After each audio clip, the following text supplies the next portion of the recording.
할렐루야. 성도 여러분, 성경은 어떤 책일까요? 성경은 이렇게 하면 천국에 가고 저렇게 하면 지옥에 간다는 그런 기준을 알려주는 책일까요? 성도 여러분, 성경은 사실을 선포하는 책입니다. 하나님이 너를 너무도 사랑하셔서 독생자 예수 그리스도를 통해서 너를 구원하셨다. 이 사실을 믿어라. 이렇게 하나님의 구원을 선포하는 책이 성경입니다. 오늘 말씀을 통하여서 하나님의 이 구원을 더 알고 더 믿게 되셔서 참으로 더 깊어지고 더 넓어지고 더 큰 사람이 되는 모든 성도님들 되시길 예수님 이름으로 축원합니다. 창세기 25장 21절 말씀을 함께 읽으시겠습니다. 이삭이 그의 아내가 임신하지 못하므로 그를 위하여 여호와께 간구하매 여호와께서 그의 간구를 들으셨으므로 그의 아내 리브가가 임신하였더니. 아멘. 리브가가 임신하지 못합니다. 이 일을 놓고 이삭이 기도합니다. 그러자 하나님이 들어주셔서 리브가가 임신을 합니다. 그런데 성경에는 임신을 하지 못했으나 뒤늦게 아이를 낳게 되는 여인의 이야기가 여럿 기록되어 있습니다. 먼저 아브라함의 아내가 누구일까요? 사라입니다. 사라가 임신하지 못하였으나 하나님이 도우셔서 100세에 이삭을 낳게 됩니다. 또한 야곱의 두 아내 중에서 임신하지 못했던 아내는 누구일까요? 라헬입니다. 라헬도 임신하지 못하였으나 하나님이 도우셔서 아이를 낳게 됩니다. 그리고 아이를 낳지 못하던 여인이 또 있습니다.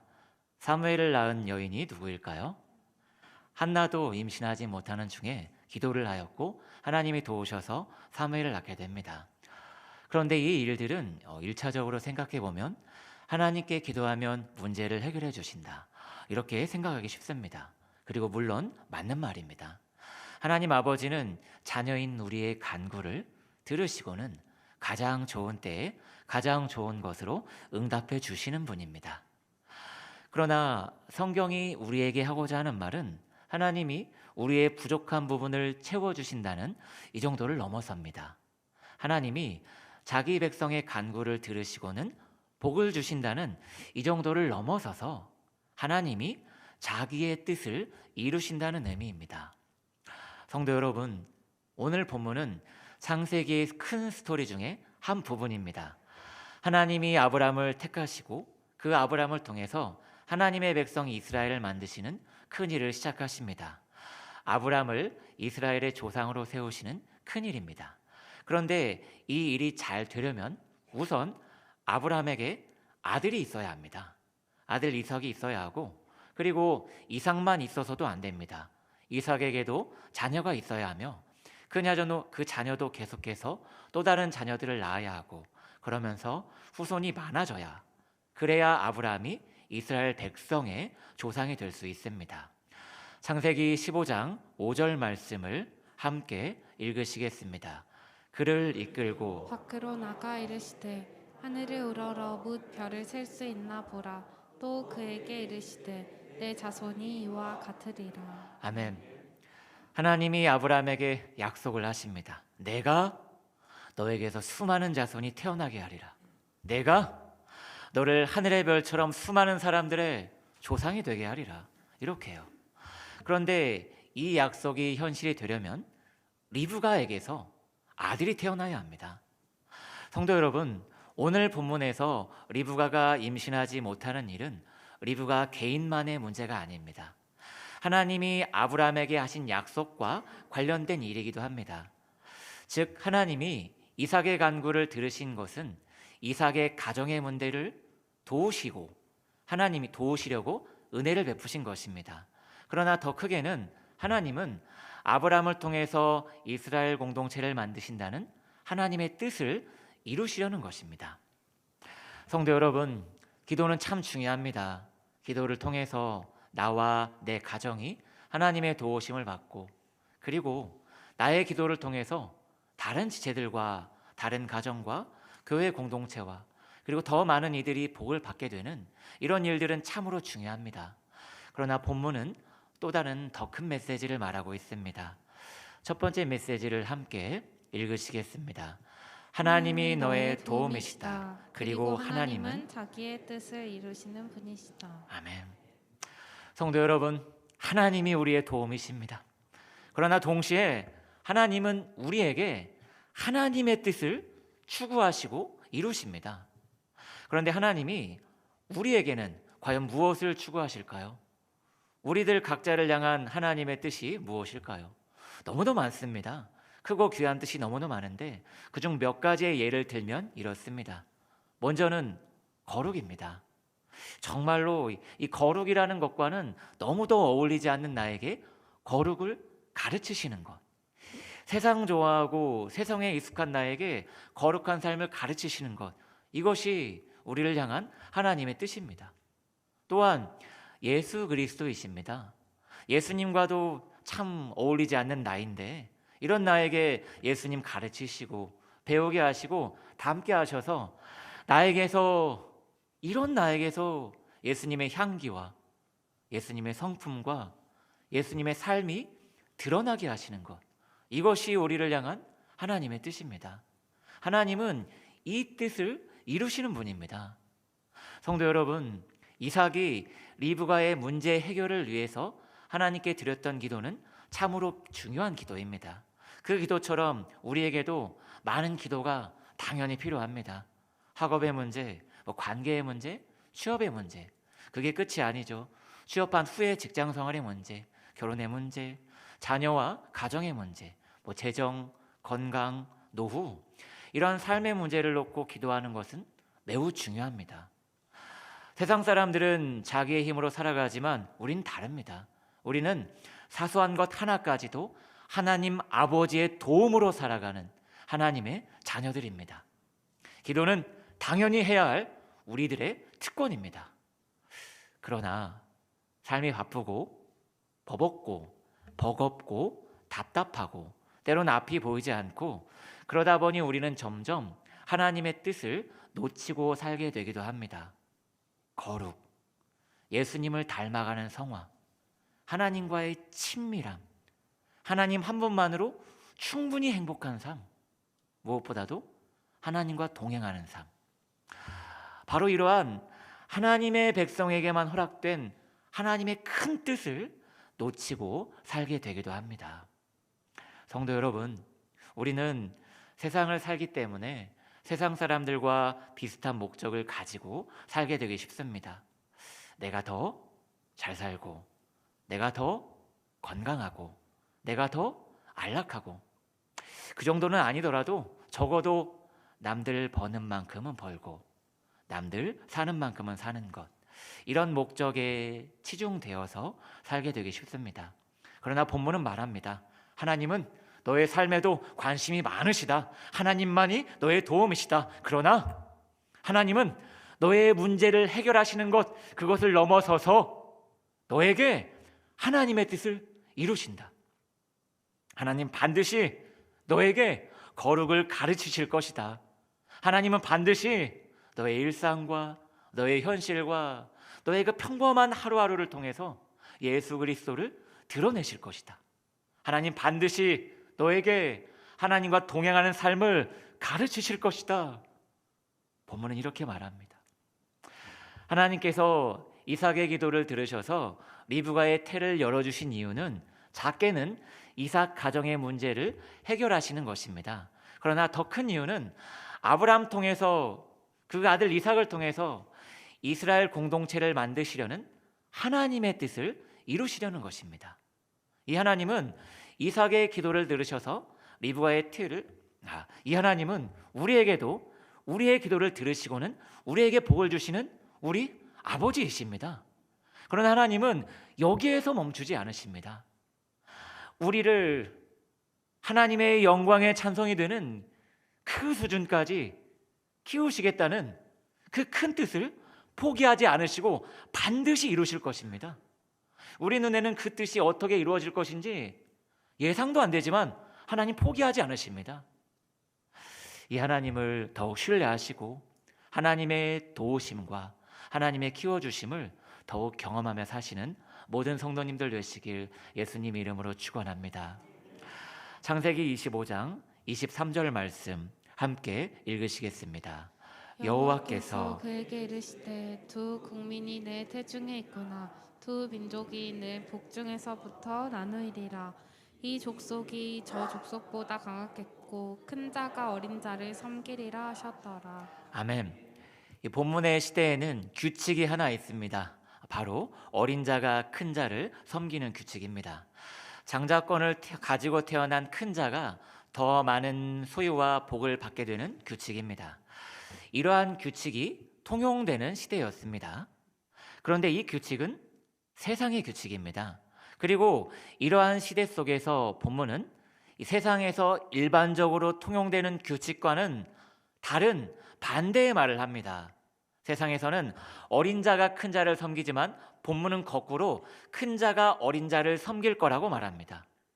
성도 여러분, 본문은 큰 자 에서가 작은 자 야곱을 섬긴다, 형이 동생을 섬긴다, 이런 두 명만의 문제를 얘기하는 게 아닙니다. 이것을 넘어서는 의미를 가지고 있습니다.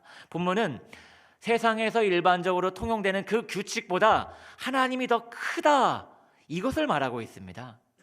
두 번째 메시지입니다. 함께 읽으시겠습니다. 세상의 규칙보다 하나님이 더 크시다. 아멘. 세상의 규칙대로라면 동생 야곱이 형 에서를 섬겨야 하지만 세상의 규칙보다 하나님이 더 크다. 세상의 규칙대로라면 형 에서가 복을 더 받아야 하지만 그게 아니라 하나님이 복을 주고자 하시는 야곱이 에서보다 더 큰 복을 받을 것이다. 기억하라. 세상보다 하나님이 더 크시다. 본문은 형과 아우 중에서 하나님이 누구를 편애하고 누구를 차별하는가, 이런 내용이 아니라 세상보다 하나님이 더 크다, 이것을 말합니다. 그런데 성도 여러분, 성경은 이 부분에서 또 한 가지의 중요한 점을 말하고 있습니다. 왜 에서가 아니라 왜 야곱이냐? 도대체 야곱이 뭐가 다르냐? 뭐가 남다르길래 하나님이 야곱을 택하셨냐? 이거 아닙니다. 오히려 반대입니다. 야곱에게는 하나님의 택하심을 받을 만한 선한 것과 가치 있는 것과 아름다운 것이 전혀 없으나 그럼에도 불구하고 하나님이 야곱을 택하셨다. 본문은 이것을 말하고 있습니다. 창세기 25장 29절에서 33절 제가 한번 읽겠습니다. 야곱이 죽을 쑤었더니 에서가 들에서 돌아와 심히 피곤하여 야곱에게 이르되 내가 피곤하니 그 붉은 것을 내가 먹게 하라 한지라. 그러므로 에서의 별명은 에돔이더라. 야곱이 이르되 형의 장자의 명분을 오늘 내게 팔라. 에서가 이르되 내가 죽게 되었으니 이 장자의 명분이 내게 무엇이 유익하리요? 야곱이 이르되 오늘 내게 맹세하라. 에서가 맹세하고 장자의 명분을 야곱에게 판지라. 25장 34절 말씀을 함께 읽으시겠습니다. 야곱이 떡과 팥죽을 에서에게 주매 에서가 먹으며 마시고 일어나 갔으니 에서가 장자의 명분을 가볍게 여김이었더라. 아멘. 이 부분은 에서가 장자권의 가치를 몰랐다. 장자권이 아주 중요한데 에서는 세상 물정을 몰라서 어리석어서 그래서 장자의 명분을 가볍게 여겼다. 이런 의미가 아닙니다. 에서의 집안이 어떤 집안입니까? 이삭의 집안이며 아브라함의 집안입니다. 그리고 아브라함이 이삭에게 물려준 재산, 명예, 그 모든 것들은 하나님이 아브라함에게 주신 것들입니다. 즉 이삭이 아브라함의 가문을 물려받은 것은 하나님이 주신 것들을 물려받은 것입니다. 즉 아브라함 가문에 있어서 장자권은 단순히 재산을 더 물려받을 권리, 이게 아닙니다. 이 가문의 모든 것을 하나님이 주셨다. 이 모든 것들을 하나님이 지켜주셨다. 앞으로도 하나님이 복 주시고 하나님이 지켜주셔야만, 그래야만 이 가문이 지켜지고 그래야 후손들이 번영할 수 있다. 이렇게 장자권은 단순히 아버지의 재산을 더 물려받을 권리가 아니라 하나님이 복의 근원이심을 믿고 하나님이 주시는 복을 받으며 살아갈 권리, 이런 권리입니다. 즉 에서가 장자의 명분을 가볍게 여겼다는 말은 가문의 재산을 가볍게 여겼다는 말 정도가 아니라 하나님을 가볍게 여겼다는 말입니다. 에서는 하나님을 복의 근원으로 인정하지 못했던 것입니다. 그런데 반대로 야곱은 어떻습니까? 야곱은 장자권을 삽니다. 에서가 가장 배고플 때 에서의 배를 채울 좋은 것을 준비해서 장자권을 삽니다. 여기서 야곱은 단지 아버지의 재산을 어떻게 내가 더 챙길 것인가, 이게 아닙니다. 하나님을 얻을 권리, 복의 근원이신 하나님을 얻을 권리, 이 큰 권리를 산 것입니다. 즉 야곱이 장자의 명분을 샀다는 말은 야곱이 하나님을 인정하는 사람이며 하나님을 사모하는 사람이라는 귀한 의미를 담고 있습니다. 성도 여러분, 에서가 야곱에게 장자권을 판 게 뭐가 되수냐? 아닙니다. 엄청난 일입니다. 이 일을 통해서 에서는 자기에게 하나님을 향한 신앙이 너무나도 없다는 것을 보여준 것이며, 반대로 야곱은 자기에게 하나님을 향한 사모함이 있다는 것을 보여준 것입니다. 그런데 이제부터가 더욱 중요합니다. 왜 에서에게는 하나님을 사모함이 없고 야곱에게는 있었을까요? 그 이유는 하나님이 야곱을 택하셨기 때문입니다. 하나님이 야곱을 택하셨기 때문에 야곱이 하나님을 향한 사모함을 가지게 된 것입니다. 마태복음 5장의 팔복을 보겠습니다. 마태복음 5장 3절로 6절 말씀을 함께 읽으시겠습니다. 심령이 가난한 자는 복이 있나니 천국이 그들의 것이며 애통하는 자는 복이 있나니 그들이 위로를 받을 것이며 온유한 자는 복이 있나니 그들이 땅을 기업으로 받을 것이며 의에 줄이고 목마른 자는 복이 있나니 그들이 배부를 것이며. 아멘.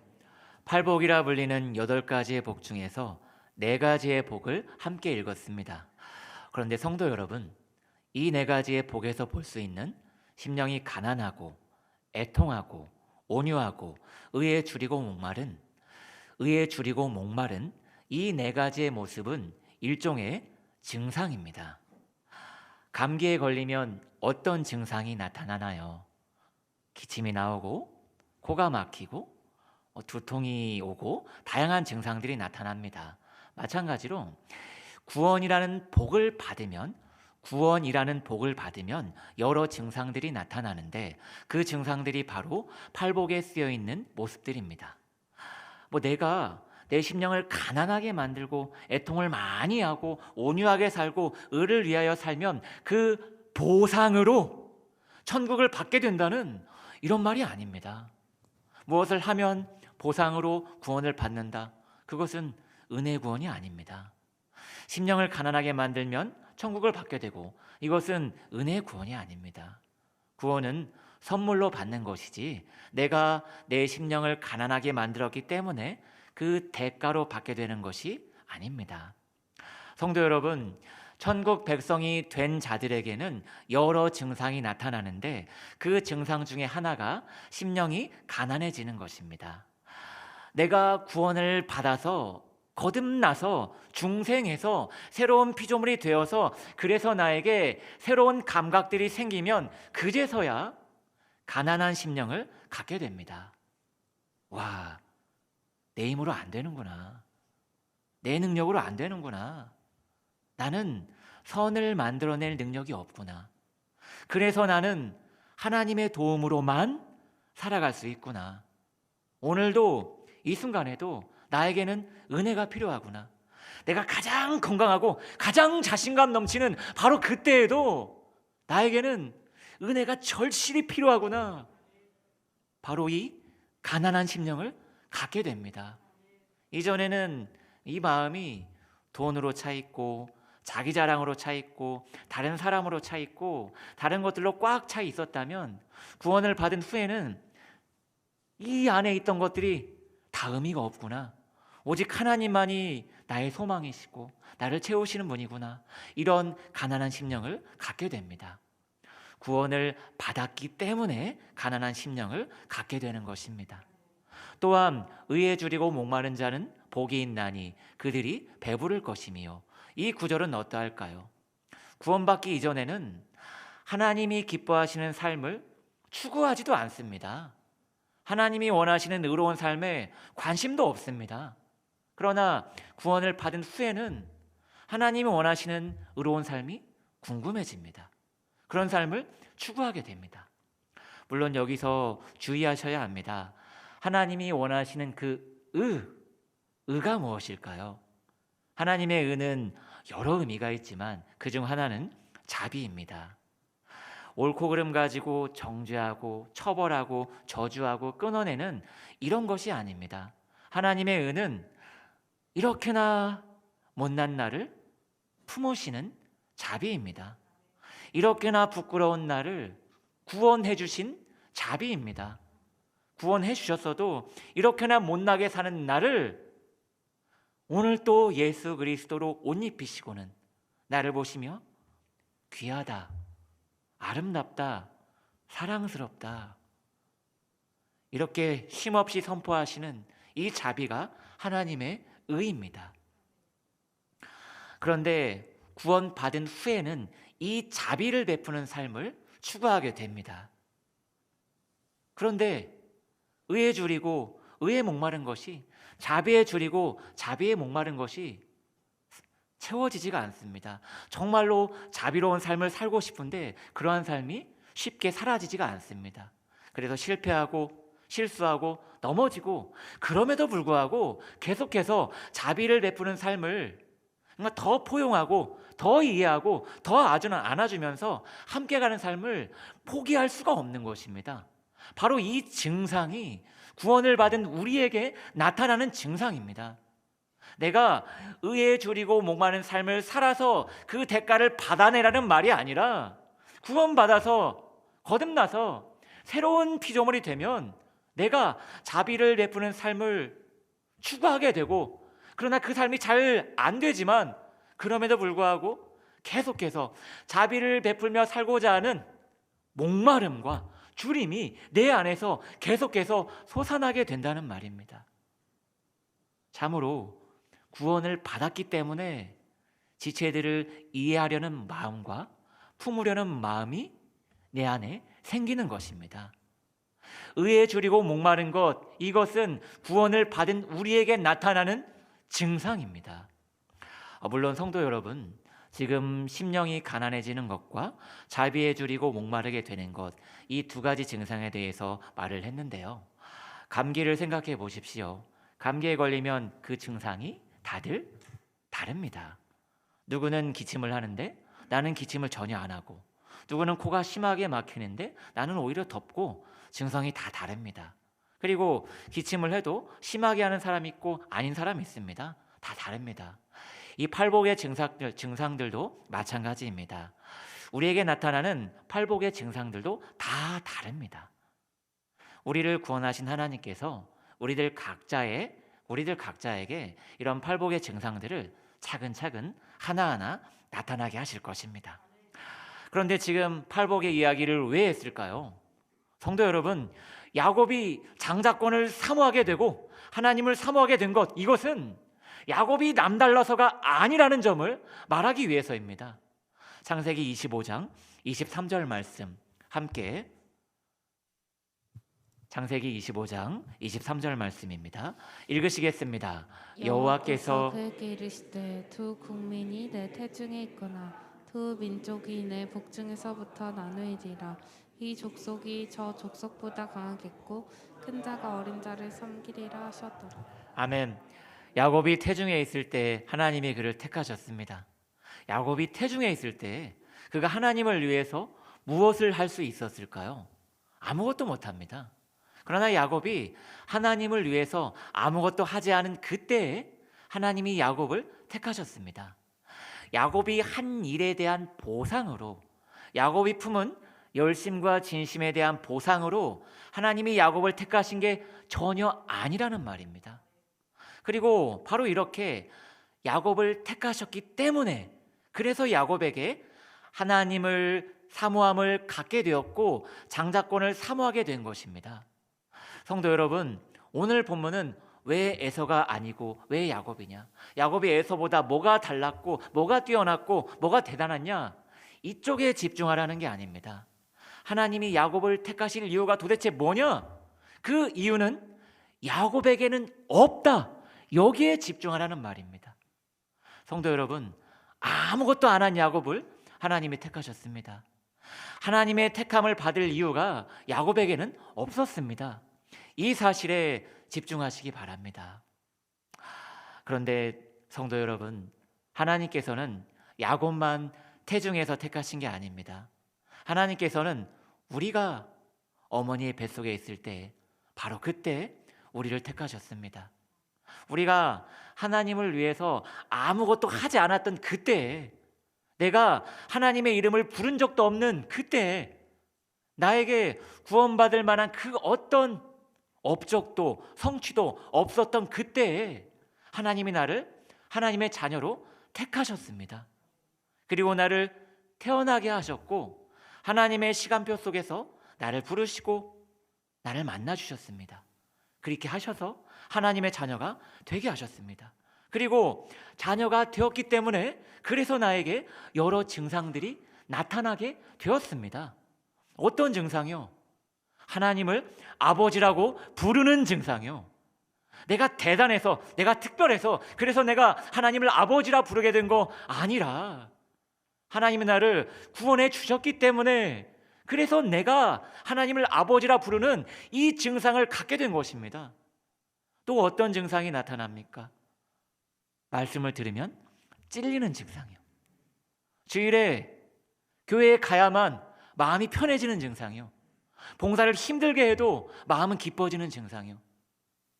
또한 마음에 안 드는 지체를 미워할 수가 없고 오히려 그를 향한 자비가 내 안에서 솟아나는 증상이요. 싸워도 마음을 닫을 수가 없고 성경을 꾸준히 읽는 것이 힘들어도 성경 읽는 것이 포기가 안 되는 증상. 이런 여러 증상들이 나에게 왜 나타나느냐? 구원을 받았기 때문에 나타나는 것입니다. 예수님을 믿는 모든 성도 여러분, 우리가 교회에 다니는 이유는 구원을 받았기 때문입니다. 교회에 다니는 이유는 천국에 가기 위해서가 아니라 천국 백성이 되었기 때문입니다. 교회에 다니는 이유는 내가 열심히 해서 그 보상으로 구원을 받아내기 위해서가 아니라, 구원이라는 것을 쟁취하기 위해서가 아니라 선물로 구원을 받았기 때문에, 은혜로 하나님의 자녀가 되었기 때문에, 내가 엄마 뱃속에 있을 때 그때부터 이미 하나님의 택하심을 받았기 때문에 그래서 교회에 다니는 것입니다. 내가 지난 한 주간 동안 보였던 그 부끄러운 모습들, 연약한 모습들, 죄된 생각들, 허탄한 말들, 특히나 신자답지 못했던 삶들, 그 모든 것에도 불구하고 정말로 예수님 통해서 나를 구원하셨다는 이 믿음을 우리에게 이미 주셨기 때문에 그래서 우리는 오늘도 정말 고개를 들고 가슴 펴고 하나님 앞에 나와서 이 예배를 드리고 있는 것입니다. 에베소서 2장 8절 말씀 함께 읽으시겠습니다. 너희는 그 은혜에 의하여 믿음으로 말미암아 구원을 받았으니 이것은 너희에게서 난 것이 아니요 하나님의 선물이라. 아멘. 구원을 받았으니, 하나님께서 예수 그리스도를 통해서 너를 구원하셨으니, 너가 남달라서 아니라, 너의 진심과 열심에 감동해서가 아니라 하나님 은혜로, 선물로 너를 구원하셨다, 이 사실을 믿으라. 성경은 이렇게 하나님이 다 이루신 사실을 선포하고 있습니다. 참으로 구원은 하나님이 우리에게 주신 선물입니다. 이 사실을 믿고 이 사실을 붙잡고 살아가는 것이 우리의 힘이며 우리의 자랑이며 우리의 영광입니다. 그런데 이 사실을 바르게 적용하기 어렵게 만드는 함정이 하나 있습니다. 이 함정을 구원파를 통해서 예를 들겠습니다. 구원파의 강사나 연예인이나 그런 분들이 하는 설교나 강의를 들으면 뭐가 잘못된 건지 쉽게 파악하기는 어렵습니다. 그러나 이 점을 보시기 바랍니다. 구원파는 예수님 믿는 순간에 신자에게 약속된 모든 것을 다 받았다고 봅니다. 예를 들면 이렇습니다. 구원파에서는 예수님 믿어서 구원을 받게 되면 그 이후로는 우울증에 걸리지 않습니다. 마음에 한 점의 의심이 생기지 않습니다. 신앙에 어떤 갈등도 없으며 이상적인 신앙생활을 하게 됩니다. 짧게 설명했는데요. 이 내용이 우리의 실제 생활, 특히 구원을 적용하는 부분에서 어떤 관련이 있을까요? 구원파적으로 볼 때 이 신앙생활은 완벽에 가깝게 할 수 있는 부분입니다. 반대로 말하면 구원파에서는 성장이 없고 신자답게 살지 못한다면 그 사람은 구원을 받지 못한 사람인 것입니다. 그런데 우리도 구원파적으로 생각하게 될 수 있습니다. 첫째로 자기 자신을 구원파적으로 보는 것입니다. 내 마음은 왜 뜨겁지가 않지? 찬양을 하는데 왜 하나님의 임재가 없지? 다른 누구에게는 있다는데 나는 왜 없어? 나 혹시 구원받지 못한 거 아니야? 이게 바로 구원파적 생각입니다. 기도를 하는데 나는 왜 눈물이 안 나는 거야? 누구는 예수님 이름만 들어도 가슴이 벅차오른다는데 나는 왜 이렇게 차갑냐고. 아무래도 나는 아닌가? 이게 바로 구원파적 생각입니다. 또한 둘째로 내가 아니라 다른 사람을 구원파적으로 볼 수도 있습니다. 저 사람은 왜 저렇게 발전이 없어? 저 사람은 왜 저렇게 예배를 대충 드려? 아무래도 쟤는 구원받은 거 아니야. 이게 바로 구원파적 생각입니다. 예수님 믿는다고 고백하면 뭐해? 신앙도 없어 보이고 삶의 변화도 없고 아무래도 쟤는 아니야. 이게 바로 구원파적 생각입니다. 성도 여러분, 하나님이 야곱을 택하셨습니다. 그런데 그 야곱이 어떻게 살았나요? 이상적으로 살았나요? 형 에서 속이고 아버지 이삭 속이고 야곱 때문에 가정이 깨집니다. 하나님이 야곱을 택하셨지만 야곱은 세상 사람보다 못한 삶을 삽니다. 야곱 말고 아브라함은 어떠한가요? 아브라함은 하나님의 약속을 믿지 못해서 아내 사레를 누이라 속여서 바로의 궁에 들어가게 만듭니다. 그리고 아브라함은 하나님의 약속을 믿지 못해서 사레의 여종에게서 아들을 얻습니다. 아브라함도 하나님이 택한 사람이지만 너무도 부족한 삶을 삽니다. 우리도 마찬가지입니다. 내가 이상적으로 산다고 해서 구원받은 증거로 볼 수 없습니다. 반대로 내 삶이 부끄럽고 초라하고 자랑할 거 없고 교회에 갈 수 없을 정도라 할지라도 그러한 삶이 예수 그리스도의 십자가의 그 큰 구원을 취소시킬 수 없습니다. 하나님의 구원은 너무도 큰 구원입니다. 성도 여러분, 가장 귀하신 예수님이 죄인에게서 멸시와 천대를 받으시고 죄인의 선을 넘겨주시고 죄인들에 의해서 고난과 죽임을 당하셨습니다. 그리하셔서 내가 구원을 받았습니다. 그런데 그 엄청난 구원을 받은 나는 내 삶은 너무도 초라합니다. 발전이 더디고 남들 앞에서 자랑할 게 없습니다. 그러나 내가 이 정도밖에 안 될 거라는 것을 아시고 구원하신 것입니다. 아브라함 택해도 그렇게 살 것을 아시고 택하셨습니다. 야곱도 그 정도밖에 안 될 것을 아시고 택한 것입니다. 나도 마찬가지로 내가 이 모양, 이 꼴, 이 정도밖에 안 될 것을 아시고 구원하신 것입니다. 그래서 하나님의 구원이 큰 구원인 것입니다. 세 번째 메시지입니다. 읽으시겠습니다. 하나님의 구원은 어마어마하게 큰 구원입니다. 아멘. 성도 여러분, 꼭 기억하시기 바랍니다. 우리 하나님 어마어마하게 크신 분입니다. 하나님의 사랑과 자비와 은혜 어마어마하게 큽니다. 특히 예수님 통해 이루신 그 구원은 어마어마하게 큰 구원입니다. 이 큰 구원을 우리가 받았습니다. 그런데 하나님의 구원은 이렇게나 큰데 우린 이 구원을 자꾸만 잘라냅니다. 이렇게나 큰데 저 형제 저 사는 모습 봐봐, 구원받은 거 아니야. 잘라내고. 구원받은 사람이 어떻게 저런 말을 해? 잘라내고. 저 사람은 아니야. 저 진짜 아니야. 아니라고. 이렇게 너무도 크고 부유한 구원을 쳐내고 잘라내고 요약하고 정리하고 그렇게 해서 이렇게나 작고 초라한 구원으로 축소시킵니다. 그래서 이 작은 구원 안에 들어오는 몇 명만 천국 갈 거라고 생각하는 거, 그게 누구라고요? 구원파요. 성도 여러분, 우리는 이런 실수를 하면 안 됩니다. 세상에 꽉 찰펴 살던 우리를, 정말 스스로 구원할 수 없는 우리를 하나님이 온갖 방법과 온갖 사람들을 동원해서 전도해 주시고 교회로 불러주시고 예수님 믿게 하시고 구원해 주셨습니다. 이 믿음 주시고 우리를 한 몸으로 한 공동체로 묶어주셔서 신앙의 길을 함께 가게 하고 계십니다. 하나님의 구원은 참으로 어마어마하게 큰 구원입니다. 함께 찬양하시겠습니다. 하나님의 이 큰 구원을 믿는 믿음을 하나님께서 우리 모두 안에 더 크게, 더 충만하게 채워주셔서 우리 모두에게 한 주간 동안 정말 하나님의 백성의 크고 넉넉하고 부유한 삶을 살아가게 하시길 예수님 이름으로 축원합니다. 살아계신 주 찬양합니다. 살아계신 주, 살아계신 주, 나의 참된 소망, 걱정 근심 전혀 없네. 우리 손 들고 찬양하시겠습니다. 사랑의 주는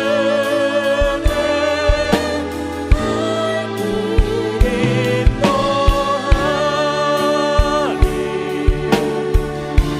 내 모든 삶의 기쁨 늦지만. 우리 한 번만 더 찬양합니다. 살아계신 주를 찬양하시겠습니다.